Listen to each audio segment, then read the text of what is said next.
Hello guys, my name is Aina and welcome to my channel. In the last few videos we have been talking about psychology. We have been talking about what it is teaching us and what are the theories and so many other things, but today the purpose of this video is different and we are going to talk about healing in this video because this is the main purpose of psychology, and the name of the topic is what healing looks like.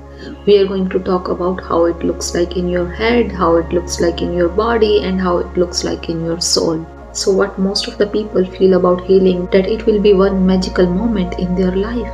एकदम से सब कुछ glow करने लगेगा. They will be very happy with their body, with their mind, with their soul. Their thoughts will be happy. Life में सब कुछ बहुत अच्छा हो जाएगा और सब कुछ एकदम से फिक्स्ड लगेगा. So this is the fictional version of the healing that has been taught to us through the books, through the media, through the films and through the series. And it is okay. They are doing their work. But as a human being, as someone who knows that this is not how reality is, we have to accept the healing as it is. You have to know that healing is a lot more messier. Some days it is very quiet, some days it is very noisy, and it is okay because it is human. Because healing is one of the most human things that you will feel. It will be more human than your anxious thoughts, it will be more human than your depressive thoughts, it will be more human than any of the dark thoughts that you are having. Healing might look like you wake up one day and you feel very exhausted, you are tired, you feel like you have worked upon something for hundreds of years continuously and now you cannot even move. And it is okay if you cannot move, you have to accept that. Exhaustion is a very basic thing that you feel when you are in the phase of healing. Bodily symptoms होंगे वहाँ पे, you will feel tired. आपके जो thoughts होंगे mostly आपके against होंगे because you are having the depressive thoughts about the situations, about yourself, and it is okay. So what as an aware person you can do is decide to wake up. Choose to wake up because you are loyal to your body. आपको ये पता है कि आपकी body ही आपका सही soulmate है जो आपके साथ पूरी उम्र रहने वाली है. So it is very important to take care of your body on the worst of your days. I am not saying that go and dress up. It is okay to dress up also because it will make you feel good and it works for some people. But if you are someone who does not feel like moving when they are having the tough time in life, एक्सोशन को भी energy चाहिए and that will come from the food. और आपकी mind और आपकी body में एक बहुत ही गहरा कनेक्शन है. आपकी बॉडी जो है आपके माइंड को हमेशा सिग्नल देती रहती है. Your mind is always interpreting what is the condition of your body. Is it starving, dehydration है, so that thing will be there that I am not being treated good. Same goes for your mind also. When you are having the tough times, when you are having thoughts after thoughts, when you feel like darkness is taking over your head, you have to remind yourself, I have this body to take care of, that these thoughts are mine. Still, I do not have to react to these thoughts.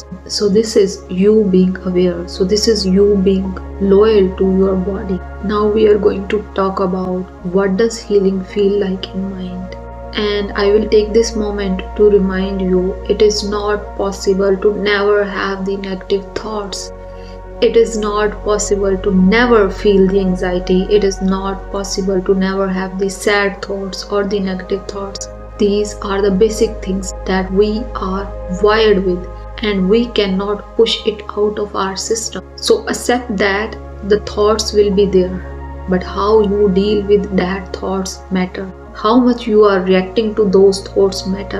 How much you are believing on those thoughts matter. This is where your awareness and your consciousness comes into play. This is the difference between the people who are regulated and who are dysregulated. What I want for all of you to be able to create that gap in between your thought and yourself. When you start creating that gap, this is what my thoughts are saying, but it is okay not to believe all the thoughts because I am having thousands of the thoughts in a day and every thought cannot have the same value in my life. So this is the secret to create the gap in between you and your thought. So instead of reacting to every thought and questioning yourself why I am like this, you can simply say to yourself, I am trying my best in this moment. This is my 100% and I am okay with it. Whatever the consequences I face, I am okay with it because I have trust in myself, because I am an aware being, because I am a conscious being and I take my responsibility, and this gap is my power. This is how you introduce healing in your mind. This is the way, this is just the starting point. Healing in body is mostly about listening to your body.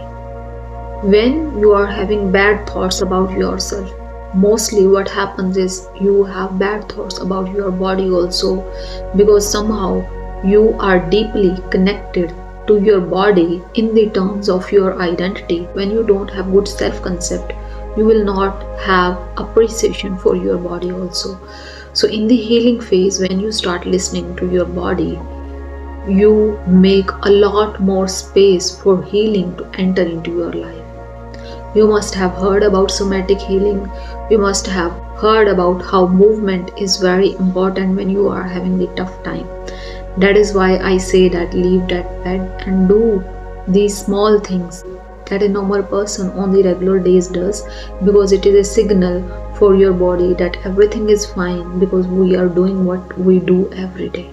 Just being present, just having that soft moment with yourself because you love your body and you have decided to hear and understand what it is saying. And when you spend enough time doing this, days after days, months after months, when you are constantly going through the phases of healing, you will realize your body is not your enemy. It tries its best to keep you alive.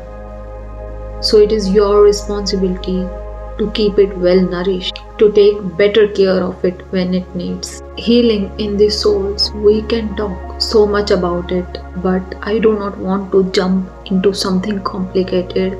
You must have seen that many people who are reconnecting with themselves after a trauma or the anxiety or the panic attack, they do get into the activities that are very relaxing to them.